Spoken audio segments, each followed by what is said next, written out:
성령의 불 받고 전도제자 정인이 됩시다. 예, 우리의 삶의 목표는 정인인 줄로 믿습니다. 하나님이 예배에 성공하면 정인되게 하실 줄로 믿습니다. 예, 벌써 3월이 둘째 주입니다. 얼마 전까지만도 땅이 얼고 날씨가 추워서 기승전결하는 그런 게 벌써 그 소식이 들려오는 봄이 됐습니다. 2019년도에 들어서 축복된 신앙의 원리에 대해서 말씀을 드리고 있습니다. 첫째 주간에 주일 성수에 관한 부분들을 말씀을 드렸고요. 또 11조에 관한 말씀을 드렸고, 기도에 관한 비밀을 말씀드렸고, 오늘은 예배에 대해서 말씀을 드리려고 합니다. 우리가 예배 잘 알고 있지요. 그러지만은 예배에 성공하는 자가 많지 않습니다. 예배는 믿음 생활에 있어서 가장 중요한 부분이라고 말씀드릴 수가 있겠습니다. 그래서 예배에 성공하면 하나님이 그 인생을 쓰시고 애쓰시고 하나님의 영광을 드러내게 될 것입니다. 예배에 실패하게 되게 되면 인동도 실패하고 하나님이 쓰임받을 수가 없습니다. 우리가 예배에 성공했던 창세기 4장에 아벨의 예배를 잘 알고 있습니다. 하나님께서 그 예배를 얼마나 기뻐했으면 오는 여러 세대에 그 예배가 참된 예배요 하나님이 기쁘시게 받으셨던 예배라고 증언하고 있습니다. 하나님을 기쁘시게 하는 예배, 하나님이 슬퍼하는 예배도 있겠죠. 예배에 성공한 하나님을 복 주셨습니다. 우리가 잘 알다시피 아브라함은 어떻게 했냐? 예배에 성공한 사람이죠. 반면에 예배에 실패한 가인의 후기는 어떻습니까? 하나님이 함께하는 임마누엘의 축복을 누리지 못하게 되죠. 또 하나님이 함께하는 축복을 누리지 못하면 모든 문제를 자기 스스로가 해결해야 돼요. 그 대표적인 게 네 죄는 네가 죄가 네가 알아서 해라. 하나님 그렇게 말씀하셨어요. 사실 죄 문제를 우리가 스스로 해결할 수가 없습니다. 죄는 하나님이 용서해야 되고 그 죄를 해결하기 위해서 십자가에 거룩한 피를 흘려주신 줄로 믿습니다. 그래서 예배하는 자 하나님 임마누엘의 축복을 우리들이 삶 현장 속에 누리게 되고 하나님의 사명을 효과적으로 감당하게 될 줄로 믿습니다. 예배에 실패했던 것은 어떻습니까? 하나님 인도가 없는 삶을 살았습니다. 예배에 실패하니까 어디로 가야 될지, 무엇을 선택해야 될지 결정하는 것마다 자기 판단에 의해서 내린 결정이기 때문에 나중에 어떻게 낭패를 나가게 되죠. 그래서 육신의 한 몸으로 좋아 보이는 소돔 고모라를 선택했다가 결국은 전쟁을 통해 모든 걸 다 빼앗기고 낭패를 나가게 됐던 것을 우리가 잘 압니다. 하나님은 예배를 통해서 우리는 하나님을 만나게 되는 줄로 믿습니다. 우리 예배 시간에 하나님을 경험하는 시간 될 수 있기를 바랍니다. 예배를 통해서 우리는 하나님의 말씀을 듣습니다. 예배를 통해서 우리는 하나님의 소원과 계획을 깨닫게 되는 줄로 믿습니다. 그래서 우리 인생의 주제가 하나님의 계획과 하나님의 목표를 이루는 도구로 한평생 쓰임받는 생이 된다고 한다면 여러분 한 생을 통해서 하나님이 크게 영광을 받으실 줄로 믿습니다. 구약에서 보면 짐승 제사를 통해서 하나님께 예배를 드렸습니다. 죄인된 인간이 하나님을 만나는 통로였습니다. 제사가. 초대교회는 어떻게요? 예배를 통해서 성령의 귀한 부심을 경험했습니다. 사실 그동안은 짐승을 통해서 하나님을 만났는데 부활하신 이후에 초대교회는 어떻게 해요? 예배 중에 성령의 귀한 부심을 체험하게 되고 하나님을 경험하게 되고 능력을 더 믿게 되어지고 하나님이 살아계시고 예수님이 그리스도 되심을 땅끝까지 이르러 증언도 하게 되는 증인이 되어졌다고 말하고 있습니다. 오늘도 마찬가지입니다. 예배를 통해서 우리는 하나님을 만나고 경험합니다. 부흥하는 교회, 안디옥 교회는 모일 때마다 주의 손이 함께했다고 말을 했습니다. 주의 은혜가 보였다는 얘기죠. 어떻게 주의 은혜가 보였을까요? 성령이 강력히 임재하심으로 말미암아 저들이 주의 은혜가 보여지게 된 줄로 믿습니다. 예배가 살아있는 교회는 부흥하는 교회입니다. 예배가 살아있지 못하는 교회에 부흥할 수가 없습니다. 그래서 부흥하는 교회를 보세요. 예배 시간에 성령이 강력하게 역사하고 성도들이 은혜를 받고 아멘이 하늘을 찌르고 할렐루야. 그게 바로 하나님이 역사하는 예배인 줄로 믿습니다. 그래서 예배 드릴 때에 여러분들이 영으로 생명으로 말씀을 받음으로 여러분들이 영이 살아나기를 바라고 심령이 치유되어지고 육신의 고질적인 질고가 끊어지고 연약함이 떠나감으로 강건함으로 주와 복음을 위해서 일어나는 시간 될 수 있기를 주님의 이름으로 축원합니다. 첫 번째 예배는 하나님이 명령하신 거라는 겁니다. 우리가 주의해야 될 것은 예배라고 할 때 그것은 하나님께서 우리에게 예배 드리라고 명하신 사실이라는 얘기입니다. 사실은 히브리서 1장 6절에도 보면 그 만화들을 이끌어 오시고 그 천사들을 명하여 그에게 경배하라라고 했습니다. 하나님께서는 영적인 피조인 천사들에게 곧가도 주님께 경배하라 예배하라고 말씀하고 있습니다. 마태복음 4장 10절에서 주님께서는 주 너희 하나님께 경배하고 다만 그를 섬기라 라고 분명히 말씀을 하셨습니다.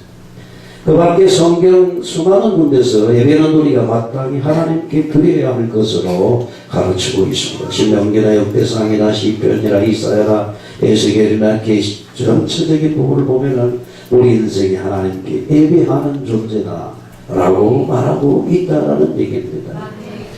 그러니까 이 말은 우리가 예배를 드려도 되고 안 드려도 된다는 측면이 아니고 우리 인간은 반드시 하나님을 예배하는 존재, 예배하도록 지원받은 존재라는 사실을 여러분들이 기억해야 될 줄로 믿습니다. 그래서 말세가 되면 어떻습니까? 사람들이 예배를 소홀히 여깁니다. 예배를 안 드리죠. 그래서 다른 사람들, 예배를 드리지 않는 사람들 습관을 따르지 말고 주님 오실 날이 가까울수록 더욱 모이기 힘쓰라고 성경은 우리에게 당부하신 줄로 믿습니다. 그래서 우리가 예배는 누가 하며 어떤 자서 예배 드리느냐라는 얘기죠. 그렇다면 예배가 무엇입니까? 쉬운 얘기부터 우리가 생각을 해보면 예배는 한마디로 하나님께 엎드려 절하는 것입니다. 사실 한문으로 예배라는 말이 예절 예자에다가 절 예자를 써서 예배라고 하지 않습니까? 또 예배를 경배라고도 말을 하죠. 공경경자의 절배자, 공경하고 절하는 것이 예배다라는 이런 부분을 우리가 단어 속에서 찾아볼 수가 있습니다. 그러니까 하나님께 예배한다는 말은 하나님 앞에 엎드려 절한다라는 의미가 있습니다. 절을 할 때 중요한 것은 내가 절을 하는 대상이 받아야 할 만큼 우리 마음이 반드시 드려져야만 된다는 얘기죠. 왜냐하면 공경할 만한 사람에게 그 공경하는 마음을 가지고 절을 하듯이 하나님을 공경하는 마음으로 엎드려 절하는 자세로 우리가 예배에 드려야 된다라고 얘기하고 있는 것입니다. 사실 우리가 사람에게 절할 경우는 어떻습니까? 사람의 앞에 저거를 할 때는 겉으로는 얼마든지 절하며 공경의 도시를 표하지만은 뒤돌아서는 욕을 할 수도 있습니다. 형식상 예를 갖추는 경우도 있습니다.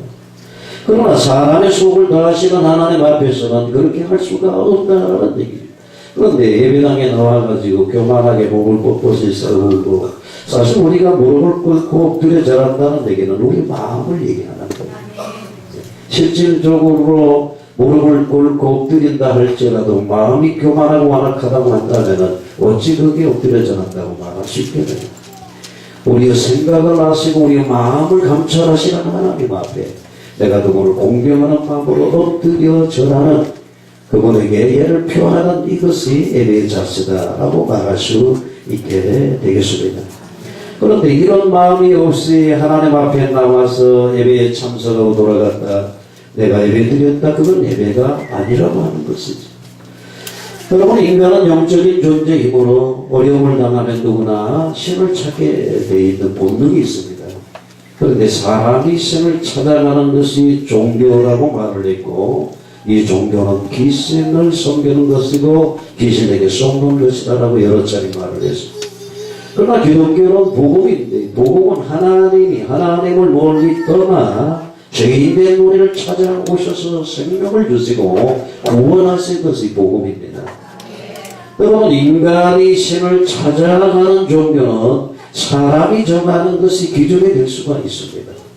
그래서 어떻게 이렇게 섬겨야 된다라는 기준을 사람이 정하는 거죠.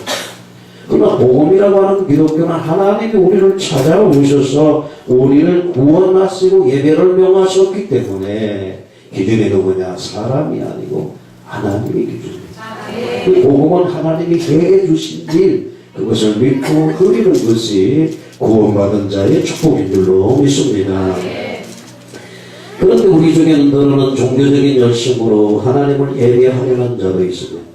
그러다가 문제를 만나면 교회를 과감히 이탈하는 사람들이 많아지고 있죠.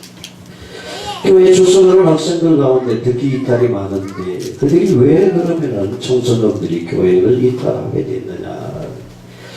자기들이 섬기는 하나님이 누군지 잘 모르는 거예요. 자기를 구원하신 예수님이 누군지를 잘 모른다라는 얘기죠. 알긴 알아도 교리적으로 관념적으로 알기 때문에 결국은 어떻게 해요? 저들이 어려운 문제를 당하거나 세상이 더 커 보이고 좋아 보일 때에 과감히 하나님을 떠나는 이러한 탈교 현상을 우리가 보고 있는 것입니다. 저희도 마태복음 16장에서 어떻게 해요? 제자들에게 물었지 않습니까? 가이사를 빌립보 지방에서 사람들이 나를 누구라 하느냐? 내일 세례 요한이라고 합니다. 엘리야라고 합니다. 에레미야라고 합니다. 선지자 중에 하나라고 합니다. 다 예수를 잘 모르는 자들이에요. 이들이 열심히 주님을 섬길 수 있습니다. 세례 요한적으로 종일 돌을 짓고 사회 개혁을 외치며 열심히 신앙생활할 수 있어요. 또 신비주의자처럼 불을 내리고 뭔가를 보고 듣고 뭔가 예언하고 할 수 있습니다. 에레미야처럼 어떻게 해요? 나라 민족을 위해서도 물부려 기도하고 불쌍한 이웃의 박애주의 사상을 가지고 구제하고 하는 이런 열심을 낼 수 있습니다. 그런데 이렇게 예수님을 믿게 되게 되면 결정적인 순간에 주님을 떠날 수밖에 없다는 거예요. 성경이 그것을 얘기해주고 있잖아요. 수없이 많은 사람들이 그렇게 알고 주님을 따랐는데 자기가 알았던 그 하나님이 아닐 경우에는 과감하게 떠나고 말았다. 그때 예수님이 제자들을 향해서 너희는 나를 누구라 하느냐? 베드로가 성령이 감동이 돼서 내 주는 그리스도시요 살아계신 하나님의 아들이십니다. 정확한 고백을 하셨습니다. 우리는 하나님이 일러주신 대로 예수님을 그리스도로 주로 고백하고 따라가야 될 줄로 믿습니다. 그리스도는 구약의 메시아를 엘리야로 번역한 것이죠. 메시아, 기름 부음을 받은 자. 하나님의 선지자에게 기름을 부었습니다. 선지자의 역할은 무엇입니까? 하나님의 메시지를 백성에게 전달하는 겁니다. 하나님은 이런 분이시다. 하나님을 만나는 길이 이렇게 가야 된다. 제사장은 뭡니까? 선지자가 일러준 하나님을 만나는 길에 대해서 제사를 통해서 제 문제 해결하는 길을 여는 것이죠. 왕으로서 어떻게 해요? 사단의 머리를 깨뜨리고 세상 임금을 몰아내고 하늘과 땅의 임금 되신 예수 그리스도, 그래서 선지자, 제사장, 왕에게 기름을 부었으므로 앞으로 오실 메시아 그리스도는 선지자, 제사장, 왕의 상종직을 완전히 성취하실 분으로 우리를 구원하는 자로 오신 줄로 믿습니다. 이 고백을 하니까 주님이 너무 감동이 돼서 바요나시고나 네가 복이 있도다. 이 반석에 교회를 세우리. 음모건세가 이기지 못하고 전국 열쇠를 준다라고 분명히 축복하신 줄로 믿습니다. 오늘 이 자리에 모인 저와 여러분들은 이미 베드로가 고백한 신앙 고백을 한 사람이요, 우리는 베드로에게 축복하신 그 복을 이미 받고 있는 자들인 줄로 믿습니다. 사실 우리가 예배 시작할 때마다 사도신경을 고백하잖아요. 이게 사도신경이 굉장히 중요한 겁니다. 어떤 면에서는 이 보수스나 아니면 참된 진리의 마지막 보루가 사도신경에 담겨 있다고 볼 수 있습니다. 그래서 이단교회는 사도신경 안 하잖아요. 할 수가 없죠. 그러니까 여러분들이 그냥 앵무새처럼 사도신경 하는구나 이렇게 의심은 안 됩니다. 전능하사 천지를 만드신 하나님 아버지를 내가 믿사오. 내 신앙 고백을 확인하고 또 확인하고 믿음으로 고백하면서 우리가 예배를 시작해야 될 줄로 믿습니다.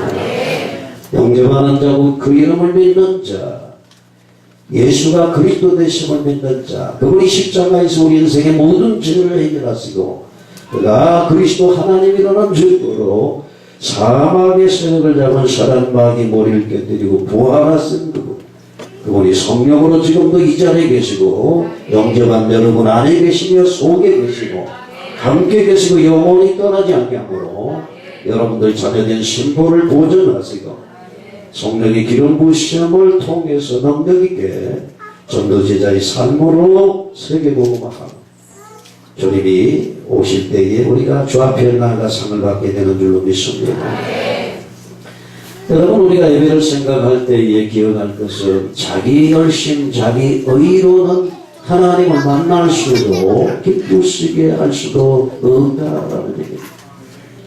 그래서 예수님의 보혈의 공로를 힘입고 주 앞에 나가야 돼. 보혈이 실적이 난다. 보혈이 뭔가 식상하다. 그렇다고 하면 내 영이 죽었거나 병든 것입니다. 내 영은 보혈을 선포하고 보혈의 핏부림을 믿음으로 취할 때에 살아나는 것입니다. 힘을 얻는 것입니다. 반면에 원수는 쫓겨가게 되고 힘을 잃게 되어지게 되어지고 보혈이 흐르는 것에 보혜사 성령께서 강력하게 지지하고 보존하시고 역사하는 줄 믿으시기를 바랍니다. 그래서 우리는 내 노력으로 내 방법으로 구원하는 것이 아니기 때문에 예배할 때마다 기쁨으로 감사함으로 주 앞에 나가 엎드려 하나님 앞에 절해야 돼요. 그래서 제가 수십 번 이렇게 예배를 인도해 보지만은 엎드리지 않는 사람들이 많아요. 특히 뭔가가 머리가 많이 들었다고 하는 지식이 있다든가 세상적으로 뭔가 권세가 있다든가 내도라는 이런 사람들 보면은요 목이 뻣뻣하죠. 하나님 앞에 엎드리지 않습니다. 예배를 드리기는 드리는데 그러나 우리는 어떨게요? 나는 죄인이로서이다. 나에게 긍휼을 베풀어 주시옵소서. 이런 자세로 우리가 엎드려야 될 줄로 믿습니다. 오늘 시간 여러분 구원의 감격이 식어지지 않고 있습니까? 예배를 기뻐하는 마음이 있습니까? 예배 시간이 기다려지고 사모가 됩니까? 늘 잠언자답해 봐야 될 줄로 믿습니다.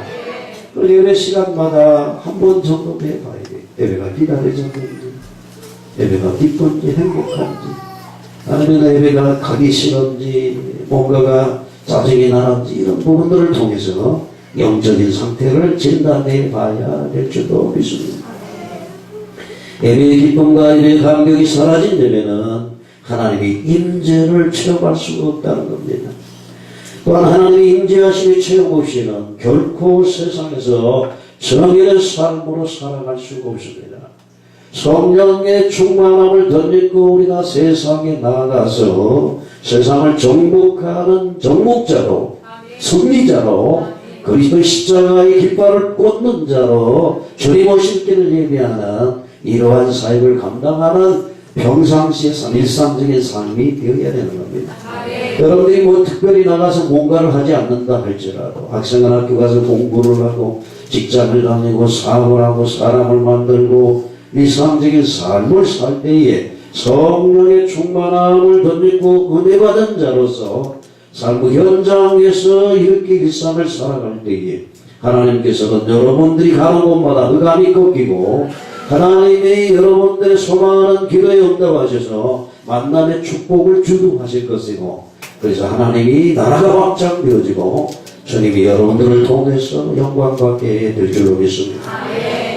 그런데 지금 한국교회는 너무나 많은 예배를 드린다고 하지만 예배를 진정 기뻐하는 성도들이 적어지고 있다는 얘기입니다. 많은 경우에는 예배는 간단이라고 하는 것이 유행어처럼 막 되잖아요. 예배는 간단히 합시다. 이런 식이죠. 어제도 제가 우리 동안송의 장로총회에 좀 순서가 있어서 다녀왔는데, 은혜 못 받은 사람이 목사예요. 두 번째가 장로인 것 같아요. 장로는, 죄송합니다. 1등은 목사예요. 목사는 은혜 못 받습니다. 장로님들 용서하시고. 그러다 보니까, 이게 은혜 받는 이 부분들이 열려있지 않아요.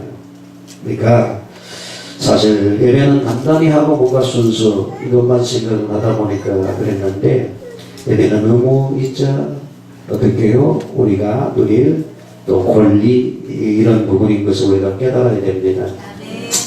예배를 의무로만 생각을 하니까 굉장히 문제가 되는 것 같습니다. 그래서 한국교회 하나님을 즐거워하는 마음이 점점 식어지고 있고, 더더구나 이것은 청소년, 대학부 이리로 가면 더욱더 심각한 현상이 나타나고 있죠. 왜냐하면 세상 문화에 하나님 설 자리가 없게 됐다는 얘기입니다. 하나님보다도 세상이 더 좋은데, 하나님보다 돈이 좋고 하나님보다 성공이 더 큰 힘이 되기 때문에 하나님보다 세상을 더 크게 여기고 좋아하는 시대, 이게 바로 바울이 말한 대로 말세에 고통하는 때다라는 얘기죠. 세상 것을 취하면 더 안식이 되어지고 평안이 되고 행복해야 되는데 고통이 더하는 시대에 여러분 하나님 말씀은 진리입니다. 여러분들이 세상 것이 많아지면 행복할 것 같죠? 아닙니다. 하나님이 주시는 평안과 주님 안에 있는 기쁨을 예배를 통해서 우리가 회복하고 누리지 못한다고 한다면 우리 인생의 삶은 많이 가질수록 고통이요 세상 것을 취할수록 공허해지고 고난이 있다는 사실을 우리가 깨달아야 될 줄로 믿습니다. 아무리 피곤하고 힘들어도 여러분들 막 돈이 벌려진다고 한다면 최선을 다해서 막 일을 하겠죠. 안 그러겠어요? 막 하루에 1,000,000원 1억씩 막 벌려지는데 피곤하다고 나돈 그만 벌어야 되겠다 하는 분이 있겠어요. 아무리 피곤해도 막 돈벌이가 되는 것만 길 쓰고 할 거라. 그런데 예배는 조금만 피곤하다. 피곤한데 예배 안 가야지. 이게 참 우리가 영적인 세계 비밀을 모르는 거예요. 우리는 피곤할수록 어떻게 해요? 예배 가서 힘을 얻어야지. 하늘의 평안을 누려야 돼. 내가 하늘의 소망과 이 땅의 사명을 깨달아야지. 그러면서 피곤을 무릅쓰고 나오셔 여호와를 악망할 때에 여호와를 악망하는 자에게 하나님께서 새 힘을 공급해 주시되 독수리 날개치며 올라간 것 같은 힘을 받아야 주실 줄로 믿습니다. 그러니까 여러분들이 예배에 성공하시기를 주님의 이름으로 축원합니다. 그렇다고 한다면 예배 드리다라는 부분과 오늘 여기 말씀 제목이 뭡니까? 예배에 성공합시다. 옆 사람에게 예배에 성공합시다. 그러니까 오늘 예배에 성공합시다. 예배에 성공합시다 라고 하는데 예배에 참석하는 것도 좋은데 그래서 예배를 보는 자와 드리는 자에 대해서 제가 늘 말씀해 왔습니다. 예배를 보는 것이냐 드리는 것이냐. 예배는 어떻게 해요? 드리는 것이다. 전에도 이 비유를 얘기를 했습니다만 케르케고르 그리스도인들의 예배를 극장 비유를 통해서가 설명했던 것을 말씀드렸습니다. 예배는 극장에서 공연하는 연극과 같다. 그분은 그렇게 표현을 했고요. 우선 예배할 때에 목사, 성가대는 배우고 자신은 관객인 줄로 생각하는 교인들은 어떤 자냐? 예배를 보는 자라는 얘기죠. 앞에서 말씀을 전하는 목사나 성가대나 이런 사람은 배우고 앉아서 보는 사람들은 어떻게 해요? 관객으로 생각하고 있다고 한다면 그는 종교인이요 예배를 보는 거다. 그러니까 관객이니까 공연을 보는 관객은 조금 늦게 와도 괜찮습니다. 졸아도 괜찮고 일찍 나가도 괜찮고 입장료를 냈으면 상관이 없습니다. 한 번은 저희 딸하고 엄마 아빠 재밌는 영화 한번 있다고 심야라고 해서 간 적이 있어요. 근데 한참 있으니 여기서 막 코 고는 소리가 납니다. 그러니까 딸내미가 하얗게 꼬리를 찌르는 거예요. 사실 우리가 뭔가를 본다라고 하는 건 어떻게 해요? 내가 피곤하면 좋을 수도 있고 딴짓할 수도 있는 것입니다. 근데 만약에 배우가 그러고 있으면 어떻게 되겠습니까? 그러니까 배우라고 한다면 그렇게 할 수가 없는 것이죠. 우리 예배를 드린다라는 것은 무엇일까요? 내가 배우로서 역할을 하는 것입니다. 배우로서 역할을 하는 겁니다. 그리고 관객은 누굽니까? 하나님이 관객인 거예요. 우리 예배를 보는 분 누구냐? 하나님이 보시고 기뻐하시고 우리에게 복을 주시는 이것이 예배다라고 하는 것이에요. 근데 예배를 보고 가는 사람은 야 교회가 좀 그렇네. 꽃이 참 향기롭겠다. 목사님 헤어스타일이 좀 묘하네. 넥타이 색깔이 어떻고 이렇게 이제 보는 사람들이 그리고 헌금만 하면 되는 거예요. 이런 사람은 지각을 해도 괜찮고 일찍 나가도 괜찮고 아무런 영향이 없어요. 구경꾼이기 때문에. 그래서 이렇게 자기중심적인 예배는 종교 승원이다 라고 말씀드릴 수가 있습니다. 그래서 우리는 어떻게 해요? 예배를 드리는 자가 돼요.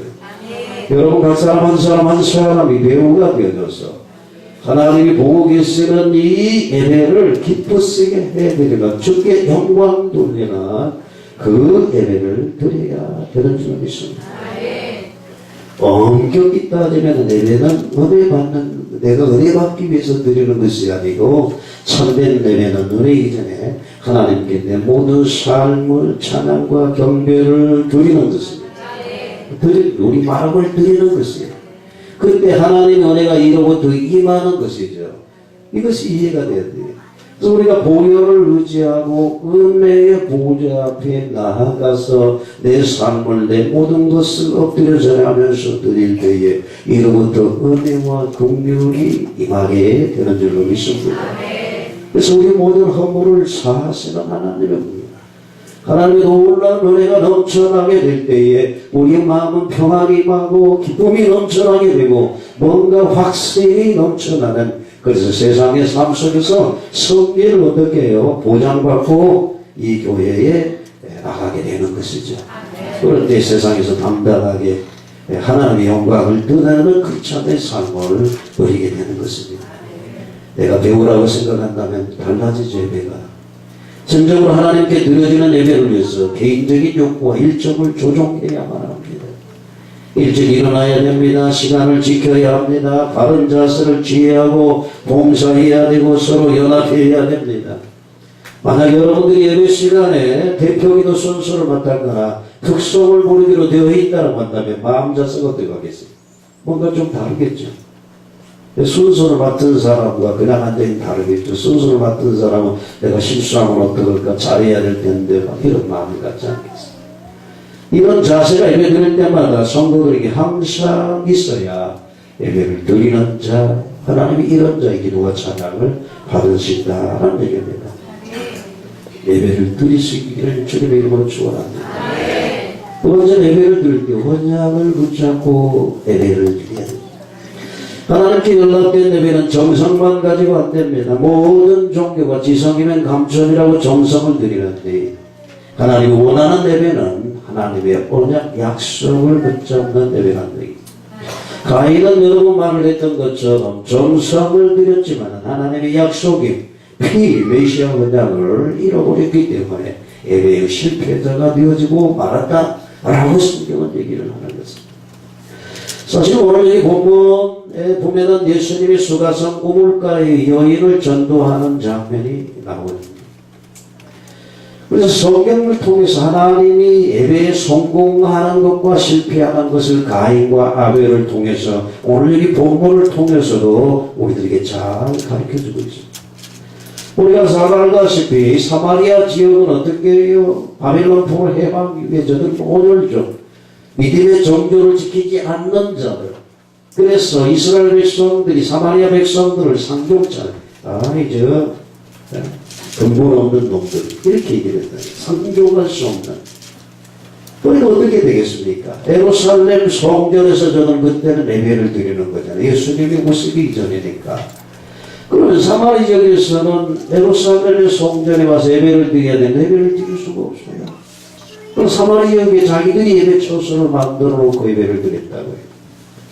그러다 보니까 오늘 이 본문가의 이 질문 통해서 우리가 뭐죠? 예수님이 물 좀 다고 라고 얘기하니까 아니 유대인 남자가 그것도 상종치 않는 자가 어떻게 물을 달라고 하느냐 쭉 얘기하죠. 그래서 물을 통해 생수 얘기를 하게 되어지고 그래도 여인이 깨닫지 못하자 이 남편을 불러와라.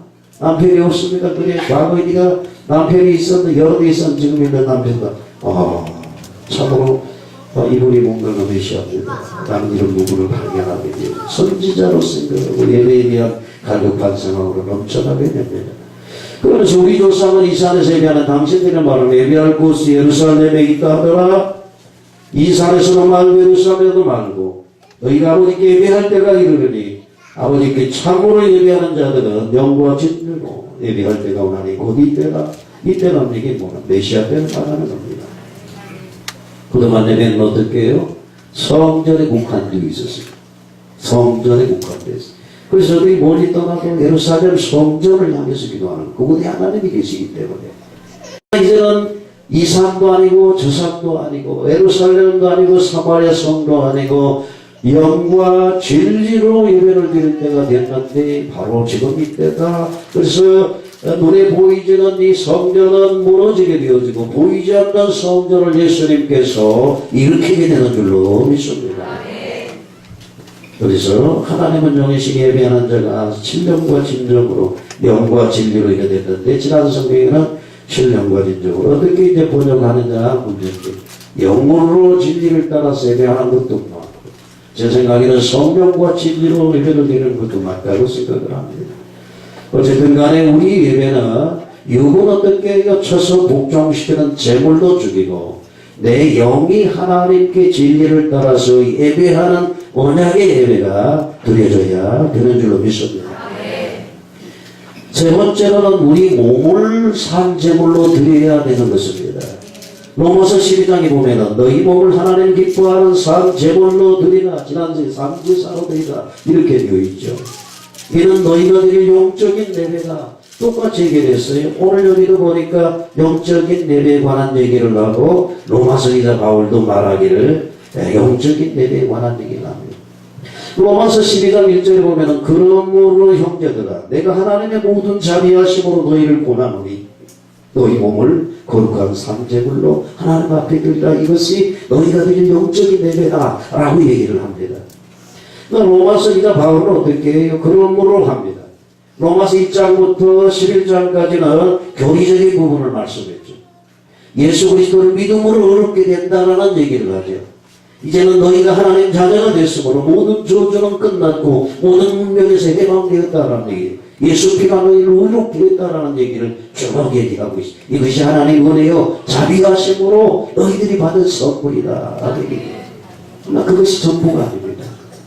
하나님 우리를 의롭다 하신 목적이 있는데 그러므로 로마서 12장은 시작합니다. 그러므로 너희가 구원받았으므로 너희가 이렇게 의인이 되었으므로 구원받은 자에게 구원받은 자의 삶이 있는데 그것이 바로 뭐냐 예배하는 삶이다. 여러분 구원해 줬는데 구원받은 자가 예배하는 삶을 살아야 되는 거예요. 예배는 여러분들을 얽매이는 것이 아닙니다. 여러분들을 자유케 하는 것이고 여러분들에게 복 주는 것이고 여러분들의 삶을 연독케 하는 하나님의 방법이었다는 얘기입니다.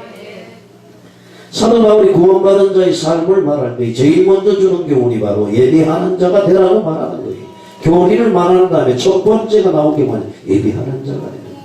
하나님은 우리 인생을 창조할 때 영적인 존재로 하나님과 교제하는 예배하는 자로 만들었다라는 얘기죠.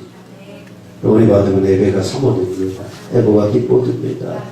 근데 은혜가 식어지면 어떻습니까? 예배가 식어집니다. 간단하게 짧게 뭔가 이렇게 생각하죠. 자기중심적인 것입니다.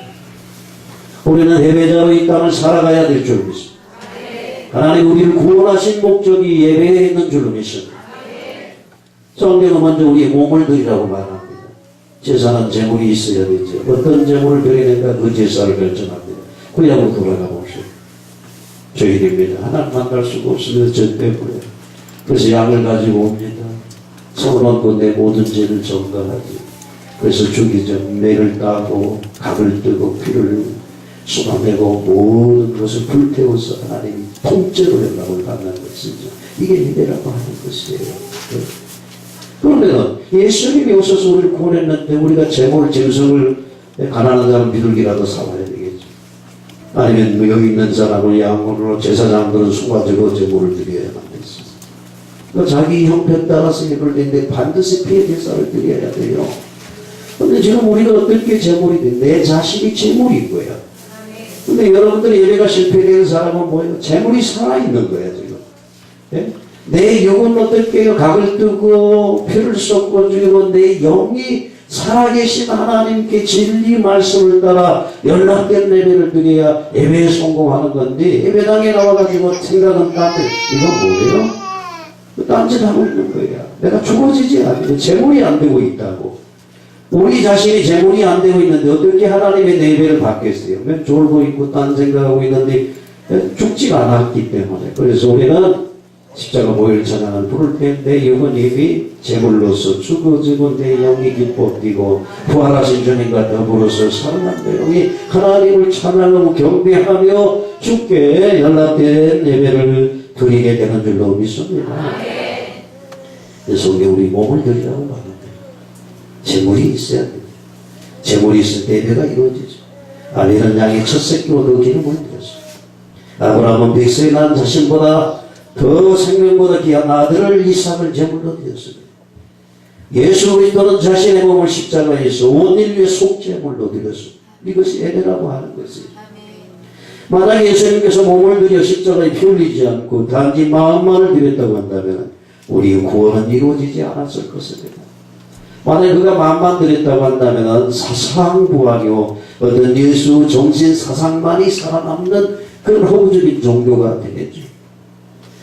대부분 사람들은 몸을 드리지 않고 마음으로만 예배를 드린다라고 생각을 합니다. 그래서 예배에 빠지는 사람들이 미안하니까 제 마음은 교회에 가 있습니다. 이해해 주세요 라고 말을 합니다. 사실 주님 뭐라고 말합니까? 마음은 육신이 약하다. 약한 육신을 쳐서 깨뜨려서 몸뚱아리를 주 앞에 나와서 예배하고 몸뚱아리를 쳐서 복종해서 기도하고 할렐루야 이렇게 하라고 성경은 얘기를 했습니다. 사실 우리가 마음으로만 하는 건 뭘 못하겠어요. 마음으로 하는 거 구제도 하고 마음으로 하는 건 애국도 하고 마음으로 하는 거는 뭐 선교도도 다 할 수 있어요. 그러나 마음과 몸이 함께 가야 되는 것입니다. 이게 원심이라고 말하는 것입니다. 사실 우리 몸을 드린다는 것은 무엇을 뜻할까요? 그것은 구체적으로 내 시간을 드리고 내 물질을 드리고 손발을 드리는 것을 의미합니다. 입의 말이나 생각이 아니라 실제로 우리 육신적인 모든 것을 주님께 드린다는 의미를 담고 있습니다. 우리 삶 자체가 하나님께 드려지는 제물이죠. 이것이 예배의 시작이라고 하는 것입니다.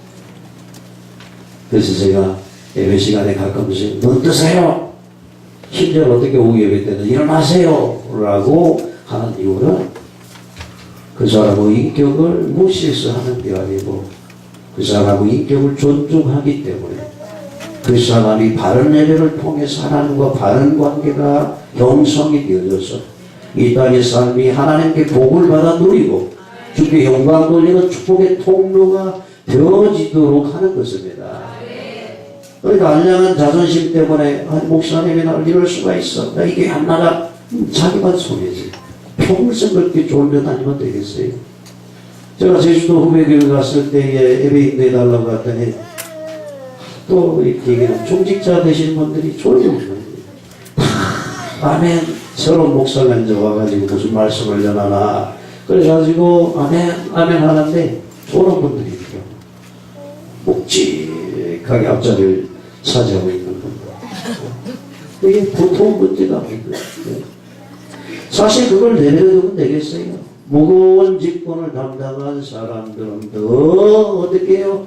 침노하는 마음으로 천국을 침노하는 자의 것이기 때문에 더욱더 아멘하고 은혜받고 믿음이 자라서 정말로 몸된 교회를 위해서 헌신하는 모델이 되어져야 될 줄로 믿습니다.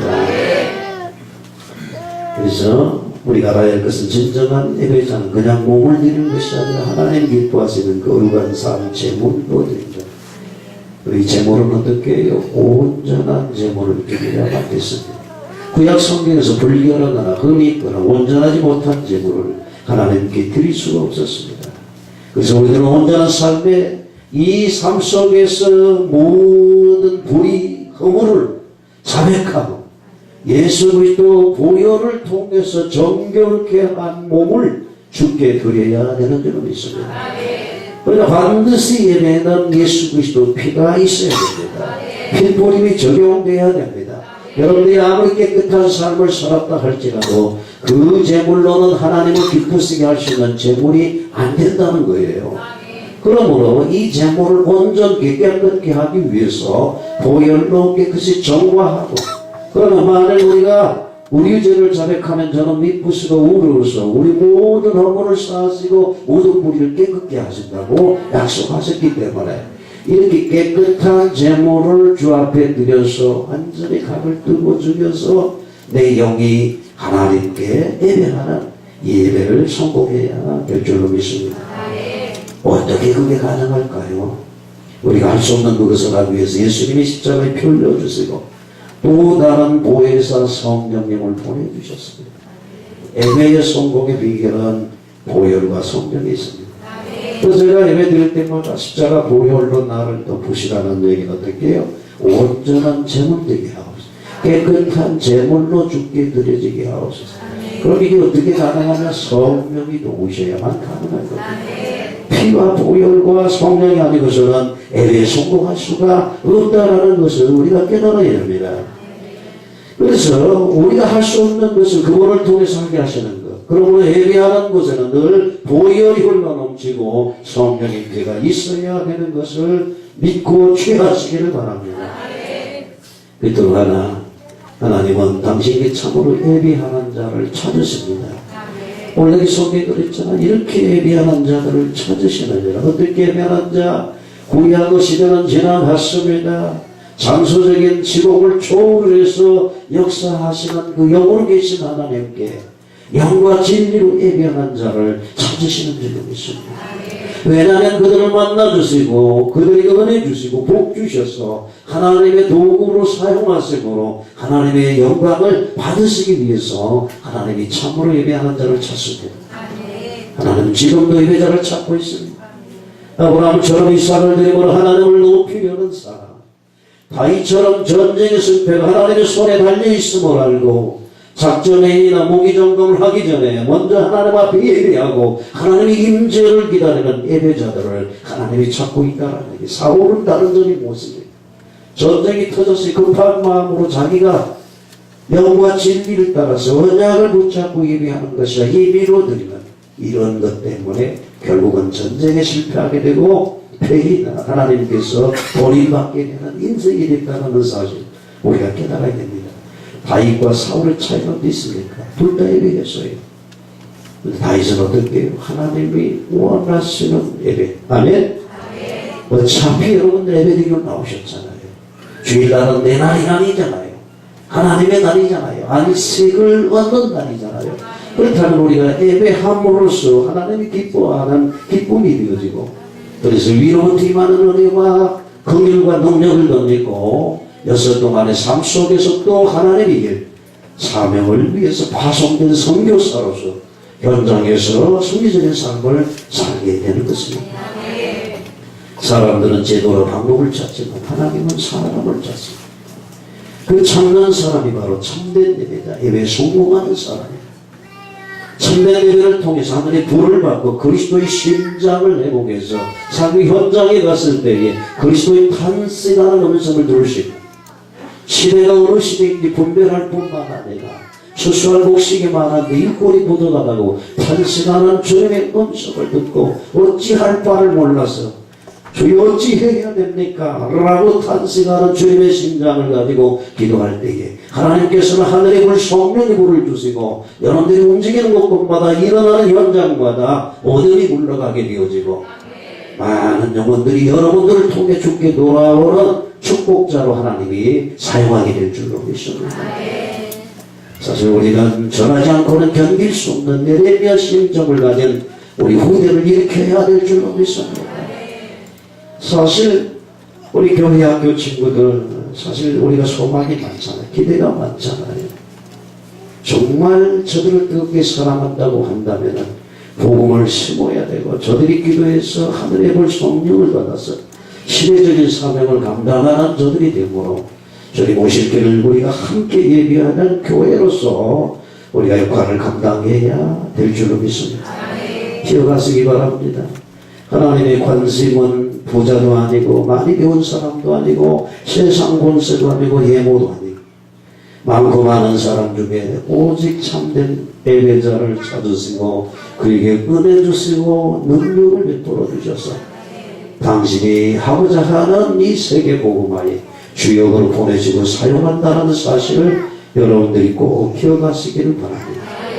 내 이름으로 불려지는 모든 자 곧 내가 내 영광을 위하여 창조자를 모아 내가 그를 지었고 그를 내가 만들었다라고 말씀하고 있습니다. 그래서 어떻게 하는 것이 그에게 영광이냐면 예배를 통하여 하나님께 영광을 돌리는 것입니다. 우리는 늘 하나님께 영광, 인생의 제일된 목적이 무엇이냐?